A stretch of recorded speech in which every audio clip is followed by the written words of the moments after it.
नमस्कार, India news Madhya Pradesh Chhattisgarh देख रहे हैं आप। हमारी खास पेशकश बड़ी बहस छत्तीसगढ़ में आपका स्वागत है। मैं हूं आपके साथ में ऋतु तोमर। छत्तीसगढ़ विधानसभा का आज 8वां दिन हंगामेदार रहा। सदन में सीएम बघेल ने तत्कालीन रमन सरकार के दौरान साल 2009 में राजनांदगांव जिले के मदनवाड़ा नक्सली हमले में पुलिस अधीक्षक वीके चौबे समेत 29 पुलिसकर्मियों के शहीद होने की जांच रिपोर्ट आज सदन के पटल पर रखी। सदन में मुख्यमंत्री द्वारा न्यायिक जांच रिपोर्ट आते ही सत्ता पक्ष और विपक्ष के बीच राजनीतिक बयानबाजी तेज हो गई। एक तरफ मुख्यमंत्री भूपेश बघेल ने कहा कि न्यायिक जांच रिपोर्ट सदन के पटल पर रख दी गई है, अब इस पर एफआईआर के 7 दोषी व्यक्तियों के खिलाफ कार्रवाई होगी। वहीं पूर्व मंत्री बृजमोहन अग्रवाल ने मुख्यमंत्री द्वारा सदन के पटल पर रखी गई रिपोर्ट पर कहा कि सरकार को कार्यवाही करने का अधिकार है, वो कार्रवाई करे, लेकिन ये सरकार पूरी तरह से डरी हुई है। और दूसरी तरफ झीरम कांड की रिपोर्ट में उन्होंने कई तरह के सवाल भी खड़े करते हुए कहा कि सत्ता के लोग इस कांड में आ रहे हैं, तो ऐसे में सरकार ने इस रिपोर्ट को एक्सटेंड कर दिया है, जबकि झीरम कांड की रिपोर्ट भी सदन के पटल पर रखी जानी चाहिए। आज इसी मुद्दे पर करेंगे चर्चा। हमारे साथ एक खास पैनल भी जुड़ेगा, लेकिन उससे पहले देखेंगे, आपको दिखाएंगे कि आखिर कौन से नेता इस पर क्या कुछ कह रहे हैं। रिपोर्ट में सब चीजें हैं, एफआईआर होगी, जांच होगी, तो उसमें जो भी दोषी होगा, कोई एक व्यक्ति के लिए तो नहीं है, उसमें जो भी होगा उसमें कार्रवाई होगी। जो भी रिपोर्ट्स आई है, न्यायिक जांच आयोग रिपोर्ट संवैधानिक होता है, तो अगर सरकार में दम है तो सरकार जांच रिपोर्ट के ऊपर में कार्रवाई करे। कार्रवाई करने से कौन रोक रहा है? ये तो सरकार का अधिकार है, परंतु ये सरकार डरी हुई है, क्योंकि झीरम जांच रिपोर्ट भी इनके पास में है। और झीरम जांच रिपोर्ट कोई भी आयोग जिस दिन रिपोर्ट को सौंप देता है उस दिन उसका कार्यकाल समाप्त हो जाता है। और झीरम जांच आयोग में सरकार के लोग दोषी बताए गए हैं, इसलिए उस झीरम जांच आयोग का इन्होंने रिपोर्ट को स्वीकार नहीं किया, उसको एक्सटेंड कर दिया। बता दें आपको, ये पूरा मुद्दा जिस तरीके से गरमाया हुआ है उसको लेकर ये साफ दिखाई दे रहा है कि झीरम जो घाटी की घटना हुई उसका सियासीकरण हो गया है। जिस तरीके से यहाँ पर मदनवाड़ा कांड को लेकर रिपोर्ट पेश की गई मुख्यमंत्री छत्तीसगढ़ के मुख्यमंत्री भूपेश बघेल की तरफ से, और उसके बाद यहाँ पर विपक्ष का, बीजेपी का कहना है कि जो झीरम घाटी का कांड था उसको लेकर जब आयोग की रिपोर्ट इनको सौंप दी गई है, सरकार को सौंप दी गई है, तो वो क्यों नहीं पहले पेश की गई। इसमें विपक्ष का आरोप ये है क्योंकि उसमें सरकार के कई लोग आ रहे हैं, कई बड़े नेताओं के नाम आ रहे हैं, इसी वजह से उस रिपोर्ट को सार्वजनिक करने की वजह पहले मदनवाड़ा की जो रिपोर्ट है वो सार्वजनिक की गई। यानी कि सीधे सीधे यहाँ पर सरकार के ऊपर आरोप लगाया गया है विपक्ष की तरफ से, क्योंकि उसमें अपने लोगों का नाम है, इसीलिए झीरम घाटी की रिपोर्ट को नहीं पेश किया गया, पहले मदनवाड़ा कांड की रिपोर्ट को पेश किया गया है। आपको बता दें कि झीरम घाटी की जो घटना थी उसमें परिवर्तन यात्रा कांग्रेस की तरफ से निकाली जा रही थी, और उस परिवर्तन यात्रा में नक्सलियों ने झीरम घाटी में हमला बोल दिया था, जिसमें लगभग 30 नेताओं की मौत हो गई थी। बहुत बड़ा ये एक नक्सली घटना थी जिसमें नक्सलियों ने ताबड़तोड़ फायरिंग के साथ कई नेताओं को मौत के घाट उतार दिया था, जो कि कांग्रेस के थे। और परिवर्तन यात्रा के दौरान जो उस वक्त के नेता प्रतिपक्ष थे उनकी भी मौत हो गई थी, कई बड़े नाम थे। लेकिन उसके बाद से ही ये जो पूरा मामला था चर्चाओं में रहा, और अब क्योंकि विधानसभा में सदन पर मदनवाड़ा की रिपोर्ट पेश की गई, तो विपक्ष का ये कहना है कि आखिर झीरम घाटी की जो रिपोर्ट थी वो क्यों नहीं पेश की गई।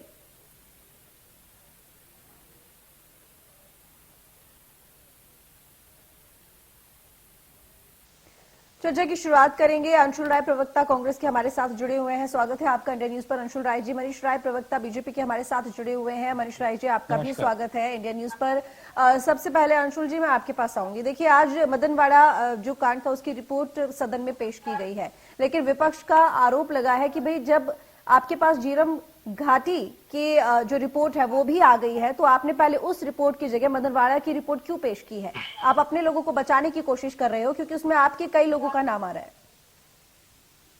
मोहतरमा, सही और सटीक बात करना कांग्रेस के संस्कार हैं, और उसी परिपाटी को मैं आगे बढ़ाते हुए आपसे बात करूंगा कि चाणक्य शास्त्र में एक नीति लाइन लिखी हुई है, एक नियम लिखा हुआ है कि आप सत्यता और निष्पक्षता के रास्ते में आप जाते हैं तो उस रास्ते में झूठ के जो बड़े बड़े किले होते हैं ना, वो कहीं ना कहीं ध्वस्त होते हुए नजर आते हैं। आज यही बीजेपी छत्तीसगढ़ की हालत हो चुकी है। आज मदनवाड़ा की रिपोर्ट प्रस्तुत की गई तो इनको अपने आप काटो तो खून नहीं जैसी इनकी स्थिति हो गई। इन्हें भयवश ये आ गए कि हमारे लोगों का नाम यहां पर कहीं ना कहीं आ ना जाए। मुकेश गुप्ता को बीजेपी के साथी प्रवक्ता बहुत अच्छे से जानते होंगे, इनके बहुत अच्छे साथी रहे हैं। अब बात कही झीरम घाटी की, तो जो बात कौन कर रहा है आप ये देख लीजिए। जिसने आज तक देश के लिए अपना अंगूठा ना कटवाया हो, जिसने हिंदुस्तान की रक्षा के लिए आगे ना आया हो, वो यह बात करते हैं तो हास्यास्पद लगता है। ऐसा लगता है कि इनकी मानसिक स्थिति बहुत खराब हो चुकी है। मैं आपको बता देना चाहता हूं कि 30 से ज्यादा नेता हमारे शीर्ष नेतृत्व उस दिन समाप्त हो गए थे, शहीद हो गए थे। दर्द उन्हें हमें भी है इस बात का, इसलिए हमने इसको एक्सटेंड नहीं किया है।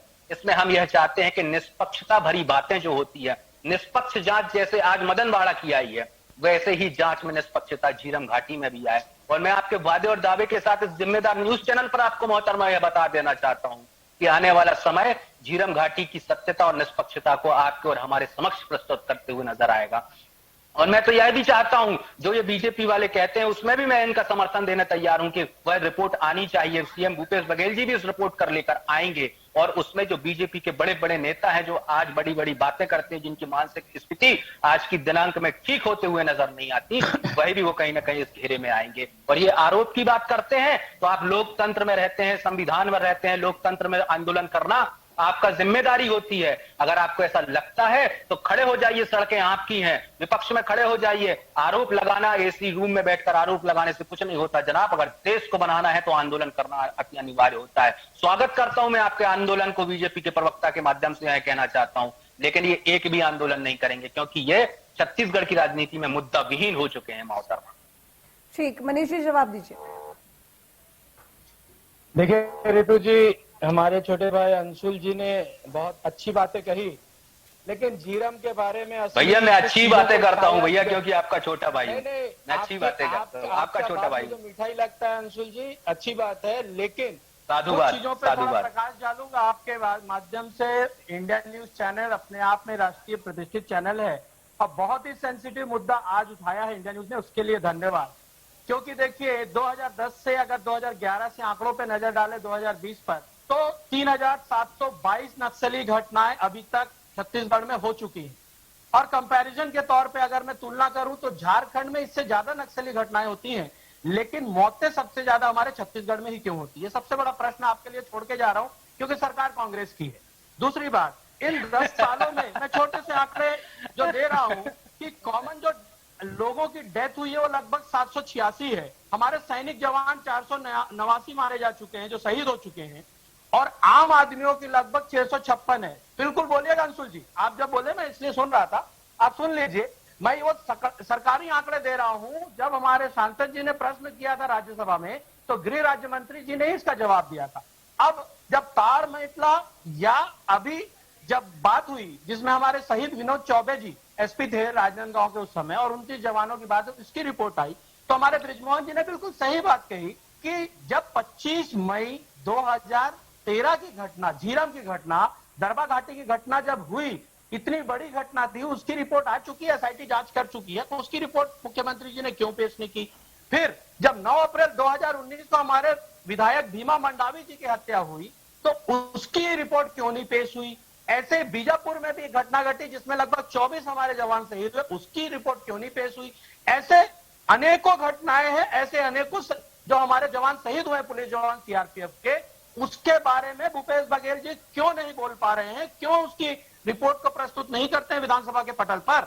सिर्फ ताड़मेटला क्यों, और क्यों सिर्फ वैसे 76 जो हमारे जवान शहीद हुए उसकी घटना के बारे में भूपेश जी चर्चा करते हैं और उसके बारे में बोलते हैं? तो मैं आपके माध्यम से कहना चाहता हूं कि देखिए, और आपने एक बात कही थी उसका भी जवाब दे देता हूं अंशुल जी। आपने कहा था भाजपा विहीन मुद्दे हो गई हैं, हम तो सड़कों पर निकल के आ रहे हैं। विहीन मुद्दे नहीं हो जाएंगे, मुद्दा विहीन सर। आप बातों में 25 फरवरी के सुनिए अरे जवाब, अरे बिलासपुर में मर्डर हो गया, हम तो इसलिए जवाब दे रहा हूँ। आपने कहा जवाब किए, हमने बिल्कुल स्वागत है उस चीज का। वसीम खान जैसे उस अपराधी पर एफआईआर दर्ज हुआ है। नहीं तो अगर हमारे पास मुद्दा नहीं होता ना अंशुल जी, तो आज छत्तीसगढ़ में भाजपा इतनी मजबूती से विपक्ष के रूप में खड़ी नहीं होती। हाँ ये है, उसका जवाब दूंगा मैं जी।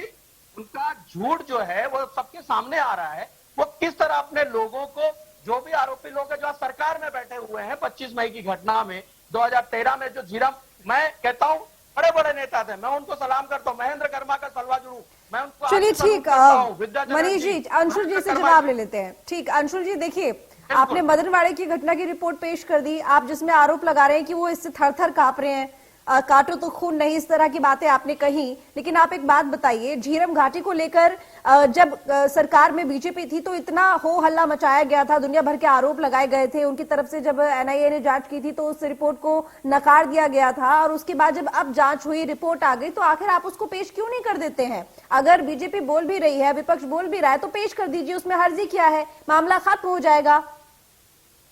बहुत बहुत उम्दा और निष्पक्ष प्रश्न आया, और इस पे मैं राजनीति से परे उठ के जवाब देना चाहता हूं, क्योंकि ये हमारी भावनात्मक मुद्दा है। उसमें हमने अपने 30 नेताओं को खोया था मोहतरमा। वो दिन मुझे आज भी याद है जब मैंने अपनी राजनीति की शुरुआत करी थी। वह दर्द मुझे आज भी एहसास है, और सभी कांग्रेस के कार्यकर्ताओं को इस बात का एहसास है। आज जिस तरीके से हम इस रिपोर्ट को निष्पक्ष तरीके से प्रस्तुत किए हैं, उसी उम्मीद के साथ मैं आपके इस न्यूज चैनल पर बैठा हुआ हूं और कह रहा हूं कि आने वाले वक्त में और बहुत जल्दी निकट भविष्य में वह रिपोर्ट भी आएगी। लेकिन वह रिपोर्ट किसी भी राजनीतिक षड्यंत्रवश नहीं आएगी, यह भी मैं बता देना चाहता हूं। जैसे बीजेपी का चाल चरित्र और चेहरा है कि अच्छा अच्छा उनका और बुरा बुरा बाकी हिंदुस्तान का, वैसा नहीं होगा। क्योंकि नेता आपने भीमा मंडावी जी की बात कही है ना, तो वैसे 30 नेता हमने खोए हैं। और एक चीज और बता देना चाहता हूं कि जब हमने परिवर्तन यात्रा निकाली थी, मात्र हम हाथ जोड़ते रह गए थे। मैं कंप्लीट कर लूं। जब हम अपनी यात्रा निकाल रहे थे तो आप ही के आला कमान के नेताओं के समक्ष हम हाथ जोड़कर विनती कर रहे थे। वो दिन मुझे भी याद है, मैं भी खड़ा हुआ था। आपने मात्र 1700 जवान हमें प्रस्तुत किए थे, और जब सीएम साहब उस दिन गए थे तब मुझे आज भी याद है 5664 जवान, जी हाँ 5664 जवान उनकी सुरक्षा में लगे हुए थे। तो यह रिपोर्ट तो आना अनिवार्य है, और यह रिपोर्ट आएगी, समय पर आएगी। उसकी दशा, देश दशा और काल अपने आप निश्चित होता है, निकटतम भविष्य में निश्चित होगा। यह मैं आपका समर्थन करना अंशुल जी, एक तैयार सवाल का हूं। जवाब लेकिन मुद्दा दीजिए, भी- जांच आयोग ने आपको रिपोर्ट सौंप दी है झीरम घाटी की या नहीं? जांच आयोग ने उसका एक यूनिट 1 सौंपी है। यूनिट 1 आज, माफ कीजिए, यूनिट 2 आज भी पेंडिंग है। उसके लिए कहीं ना कहीं केंद्र सरकार जिम्मेदार है, क्योंकि सेंट्रल एजेंसी जो है, जो निष्पक्ष तरीके से जांच कर रही थी, आज भी उसके ऊपर कहीं ना कहीं दबाव बनाते हुए सरकार नजर आ रही है। और जब तक यह दबाव बनाएगी तब तक निष्पक्षता से हमारे और आपके समय लेकिन अब केंद्र पर किस बात का दबाव? राज्य सरकार अपनी तरफ से एसआईटी और इसके बाद अपनी तरफ से जो आयोग बनाए गए हैं जांच करा रही है, तो अब केंद्र के ऊपर आप ये बात क्यों डाल रहे हैं? क्योंकि जो पहले राज्य सरकार ने अपनी तरफ से जांच करवाई, उन सबको तो आपने नकार दिया। जब आप सरकार में आए, आप सत्ता में आए, आपने दोबारा से जांच करवाई है। हमने दोबारा से जांच करवाई, एसआईटी का गठन किया। एसआईटी का गठन करने के बाद यूनिट 1 की रिपोर्ट आज दिनांक पर हमारे पास है। यूनिट 2 की रिपोर्ट आना अभी बाकी है। और तो यूनिट 2 के लिए आप केंद्र सरकार को दोष क्यों दे रहे हैं? मुझे इस बात का जवाब दीजिए आप। उसका यूनिट 2 के लिए उसका जवाब क्यों दे रहा हूं? क्योंकि एक एजेंसी एसआईटी जो राज्य सरकार के अधीन आती है, एक यूनिट 2 के लिए एनआईटी जो है, माफ कीजिए, एनआईए जो है, वो केंद्र सरकार के अधीन आती है। तो केंद्र सरकार यह करती है कि एनआईए के आला अधिकारियों के लिए निष्पक्षता में जो रोड़े अटकाने का काम करती है, वो आदरणीय वो जो हमारे मोटा भाई है ना, वो कहीं ना कहीं करते हुए नजर आते हैं। तो मोटा भाई को भी इस न्यूज चैनल के माध्यम से मैं बता देना चाहता हूं कि हम आंदोलन से निकले हुए देश है, हमने 30 अपने नेताओं को खोया है। उनके एक एक खून का बदला लिया जाएगा, क्योंकि उसमें कहीं ना कहीं बीजेपी के नेता सम्मिलित थे, उस जमाने में भी और आज के जमाने में भी।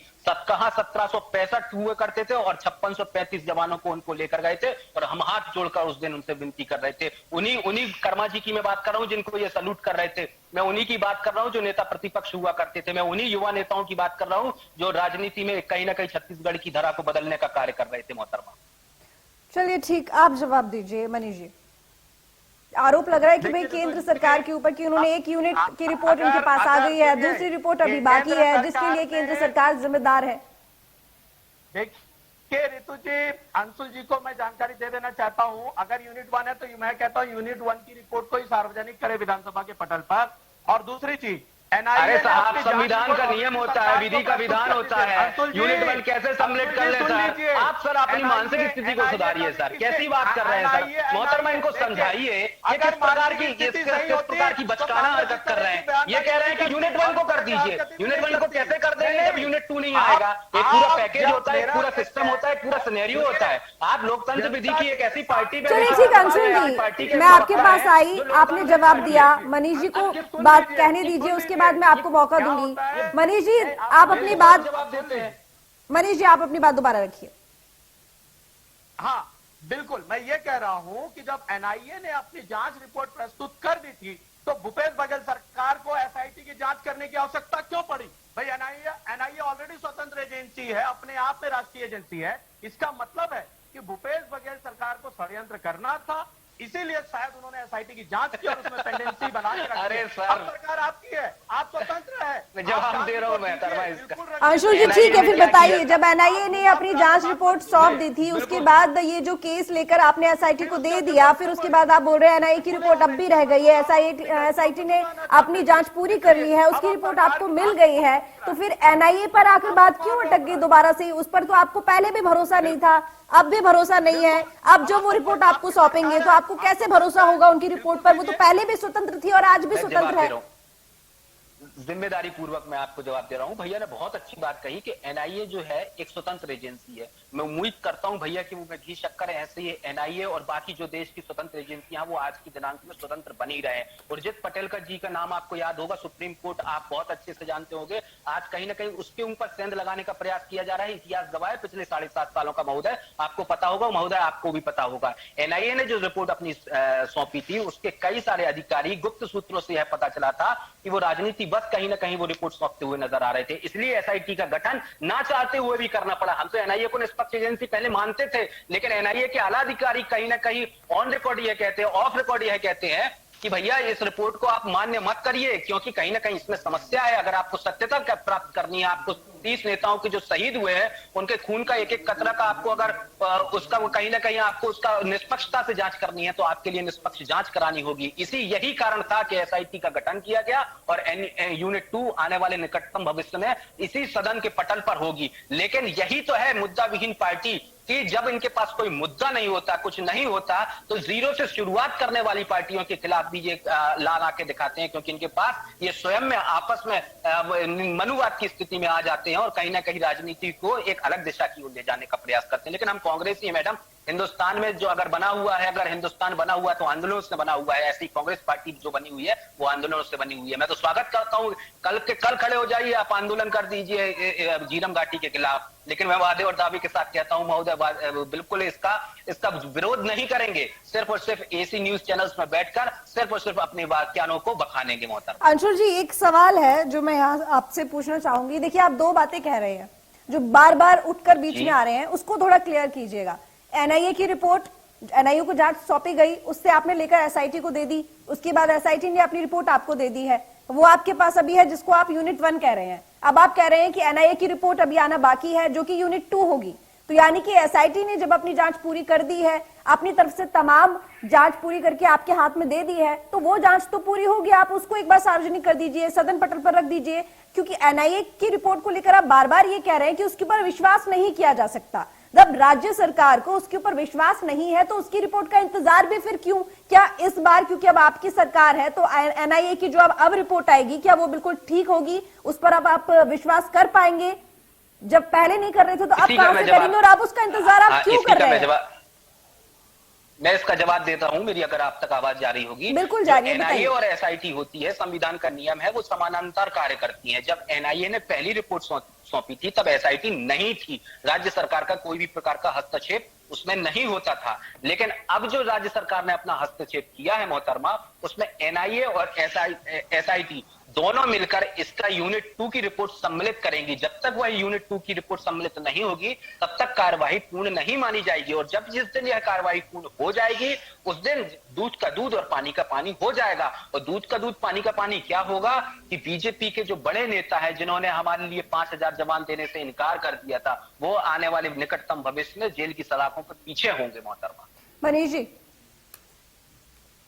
देखिए एक छोटी सी बात, अंशुल जी ने एक चीज को स्वीकार किया, अगर केंद्रीय एजेंसी को केंद्र सरकार इफेक्ट कर सकती है, इसका मतलब उन्होंने खुद स्वीकारा कि भूपेश जी भी एसआईटी को इफेक्ट कर रहे हैं, इसीलिए शायद नहीं सर, हम में और आप में बहुत अंतर है सर, हम में और आप में बहुत अंतर है, बहुत अंतर है। मतलब मत निकालिए आप, इस प्रकार का मतलब नहीं निकालिए सर। हम कांग्रेसी हैं, संस्कारों से बने हुए लोग हैं, हम संस्कारों से बने लोग हैं, आंदोलनों से बने लोग हैं सर। 70 वर्ष हमने सेवा करी है, कभी कभी कभी कभी ये झूठबाज की राजनीति हमने कभी स्वीकारे है ना स्वीकार करेंगे। ये आपके नरेंद्र मोदी जी और आरएसएस के में होता होगा, हमारे में नहीं होता साहब। आपसे फिर से इस न्यूज चैनल के माध्यम से निवेदन करता हूं, ना हम ये काम करते हैं और आपसे ये कहता हूं कि आप ना ये काम करें। ये लोकतंत्र की कहीं ना कहीं हत्या होती है, ये हमने सीखा है, ये हमने अपनी पाठशालाओं में सीखा है सर। आपकी आरएसएस की पाठशालाओं में होता होगा कि आप अंशुल जी, इतनी देर से देखिए मैं आप ही से सवाल पूछ रही थी, आपने खूब बोला। मनीष जी को बोलने दीजिए, समय मेरे पास कम है। मनीष जी जल्दी से अपनी बात खत्म कीजिए। आपने स्वीकार कर लिया,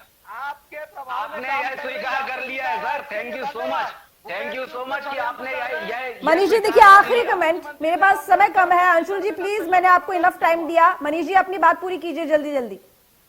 हाँ ऋतु जी, मैं यही कह रहा हूँ कि अगर एनआईए जैसी एजेंसी पे ये प्रश्न उठाते हैं, फिर तो इनको केंद्र सरकार पे भी भरोसा नहीं होना चाहिए।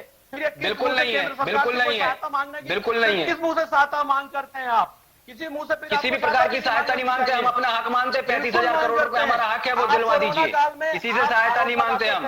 आप वैक्सीन के लिए आरोप लगाते थे, बाद में उसी के लिए मांग करते थे। तो ये जो चाल चरित्र आपके राष्ट्रीय नेताओं का है, वही नेता कांग्रेस सरकारों का भी है। इसीलिए अब सिर्फ 2 राज्यों में आप बच चुके हैं, इसलिए कांग्रेस मुक्त भारत होता जा रहा है। आप लोग में अभी भी अगर एक परिवारवाद, यही आइडियोलॉजी का अंतर है। हमने कभी नहीं कहा कि किसी ठीक, पार्टी मनीष जी विशेष मुक्त शुक्रिया भारत, आपका यही जुड़ने के आइडियोलॉजी का लिए। अंतर है। अंशुल जी ये आपका भी हमसे बहुत सीधी धन्यवाद बात चर्चा में है। शामिल हम होने कभी के नहीं लिए। देखिए मदनवाड़ा की रिपोर्ट की अगर बात करें तो आज जो सदन पटल पे उसको रख दिया गया है, लेकिन वही अब बात की जा रही है झीरम घाटी के मामले को लेकर, जिसको लेकर विपक्ष लगातार निशाना साध रहा है सरकार के ऊपर कि वो अपने लोगों को बचाने की कोशिश कर रही है। लेकिन हालांकि अब देखने वाली बात होगी कि कब तक झीरम घाटी की जो रिपोर्ट है वो पेश की जाएगी। फिलहाल चर्चा में बस इतना ही। देखते रहिए इंडिया न्यूज।